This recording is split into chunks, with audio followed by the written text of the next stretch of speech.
Oke, sekarang video terakhir sharing sih cara cepat pakai ini aplikasi atau website yang untuk hitung data di soal. Yang mana aku udah jelasin juga sih sebenarnya di video sebelumnya, tapi aku bahas contoh lainnya lagi gitu. Opsi pertama tuh kita bisa pakai Excel. Jadi untuk Excel itu nanti ada di bagian data analysis, tapi ini tuh kita harus tambahin dulu add-ins-nya.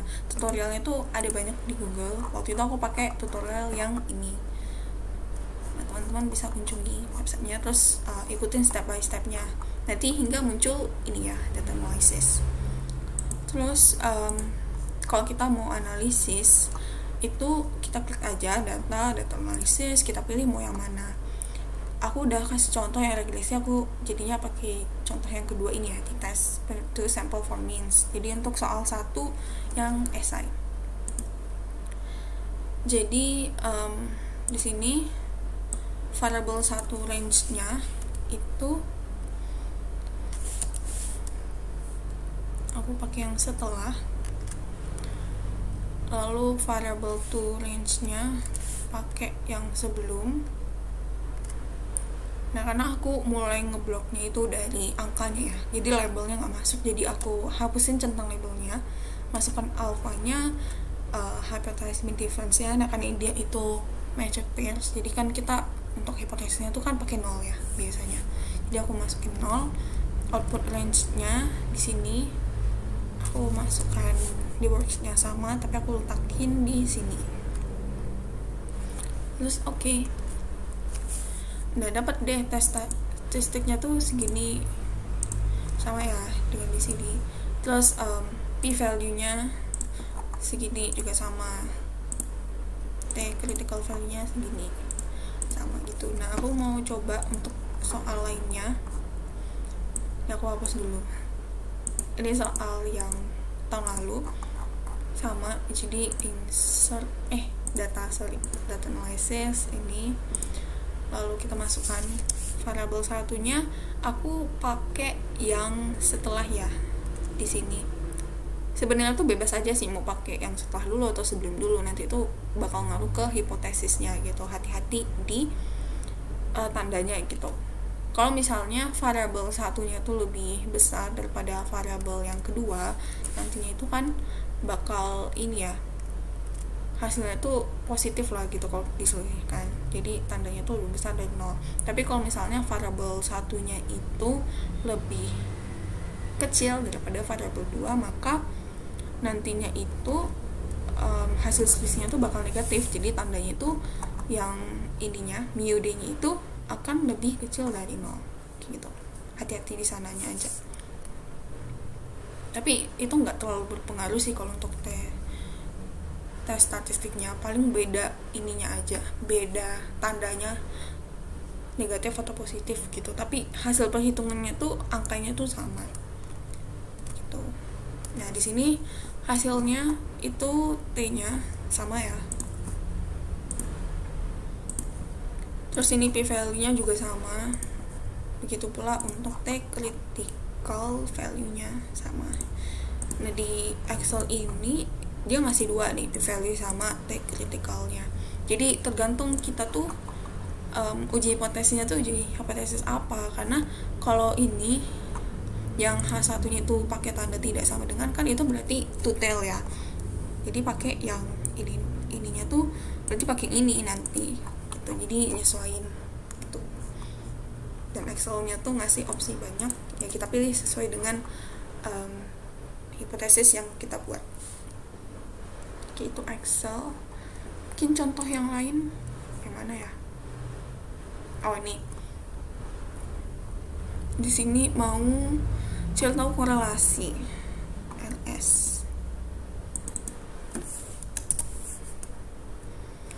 Jadi data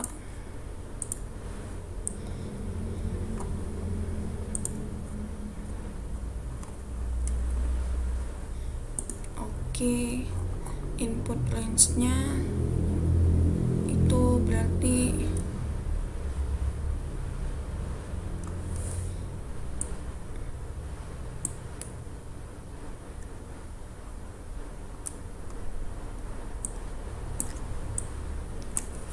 Iya.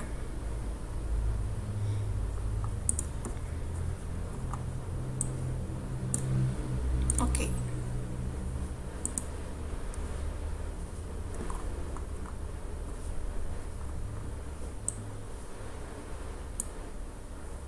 Oh, bukan pakai ini, tapi pakai yang ini. Nah,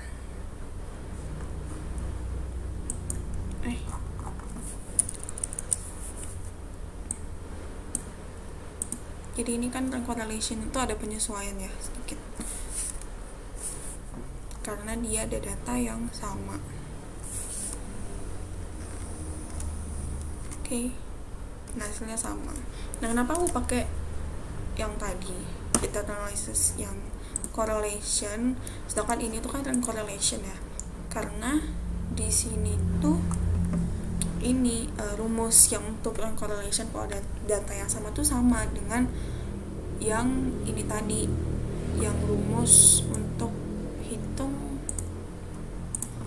correlation yang biasa gitu ya, sama kan rumusnya tuh. Jadi ya nggak masalah. Ini juga kita kalau otomatis juga bisa nih di soal yang esai 3 ini kita blok nih. Kalau misal pakai labels, jangan lupa tentang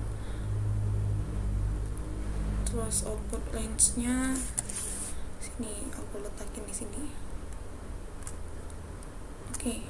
Nah, sama kan hasilnya 0,019 gitu. Jadi bisa coba colok juga ini, langsung dipakein aja hasilnya gimana. Nah, terus kita sekarang beralih ke start disk. Nah, kalau start disk ini tuh aku mau contohin pakai yang soal PG ya.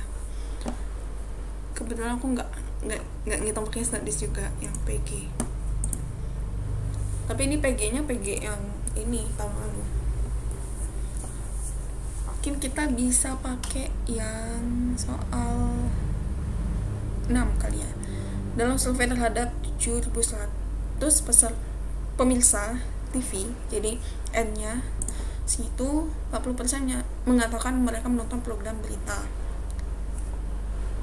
Berarti P-hat-nya 40%, margin kesalahan untuk interval kepercayaan 95%, berarti tingkat signifikansinya 5%.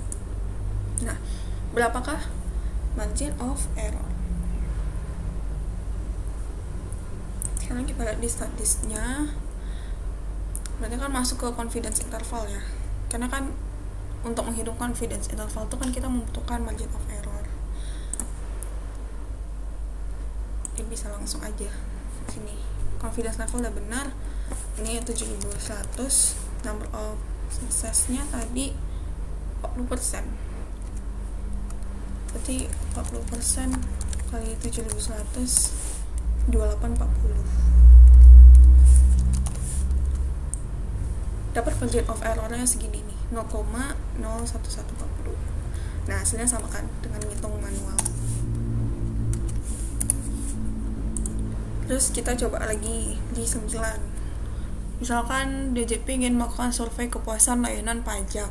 Kemungkinan nilai kepuasan berada pada rentang 0 sampai dengan 5 dengan margin of error sebesar 0,05 dan tingkat keyakinan sebesar 55%, maka jumlah minimal responden yang harus diambil secara acak adalah. Nah, di sini aku beranggapan bahwa 5 tuh maksudnya ukuran sampel yang min gitu ya.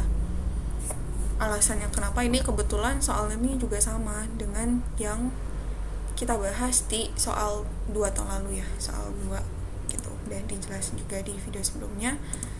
Jadi kita pilih yang ukuran sampel yang min. Nah, confidence levelnya 0,95, dan jangan lupa ya di sini tuh komanya tuh pakai titik gitu. Jadi kalau pakai koma nanti hasilnya nggak muncul. Margin of error-nya 0,05 di sini. Nah, standar deviasi populasinya tuh kan nggak dikasih tahu, jadi kita harus hitung dulu estimasinya. Jadi range dibagi 4, jadi nilai maksimal kurang nilai minimal bagi 4, dapat 1,25.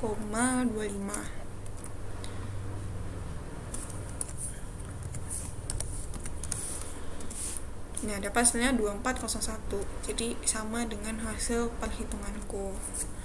Mungkin kita coba soal lainnya, soal 14, 15, 16 gitu ya. Di sini hipotesisnya ini, terus ini datanya kita masukkan deh di studies. Jadi hipotesis mean one sample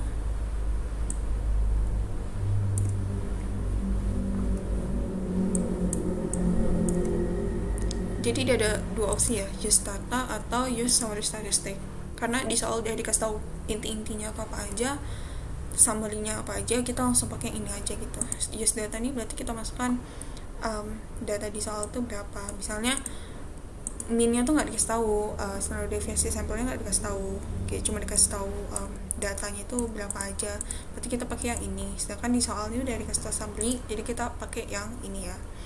Lalu H1-nya gimana nih? H1-nya ini signifikansinya segini, claim mean-nya berarti 10 juta sampelnya, ukuran sampelnya itu 51, sampel mean-nya bukan 10,98, sedangkan standar deviasi sampelnya 3,674. Terus klik evaluate, dapat deh tes statistiknya segini, bener ya, sama dengan perhitunganku. Lalu critical value-nya juga sama segini. P value-nya aku nggak ngitung sih ya. Nah, kalau statistik enaknya kita langsung ngitung semuanya, dan ada grafiknya juga. Nah, di sini tuh kan tes statistiknya tuh ada di critical region gitu ya. Jadi karena dia itu right tail, karena kan H1-nya itu kita pakai tanda yang ini ya, maka kita dicek H0 gitu. Jadi kalau pakai statis kita udah langsung ada gambaran juga, oh plotnya di sini. Apalagi kita ini right tail, oh jelas kita dicek H0-nya gitu. Ada lagi nggak ya?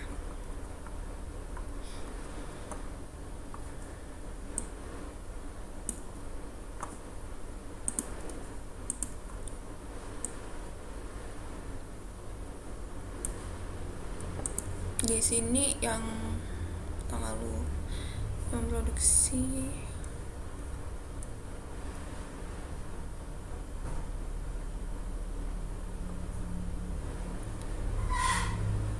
mungkin udah kali ya. Mungkin sekian ini teman-teman, makasih udah mengikuti videonya dari awal banget sampai sekarang video terakhir. Mohon maaf jika ada kesalahan. Semoga dari video yang aku bagikan ada sedikit hal yang mungkin bisa teman-teman ingat ya, terkait standar mungkin yang sebelumnya agak kurang paham, jadi sedikit atau sangat paham ya, kayak gitu. Terima kasih, mohon maaf atas segala kesalahan. Sampai jumpa di video berikutnya. Good luck UAS-nya.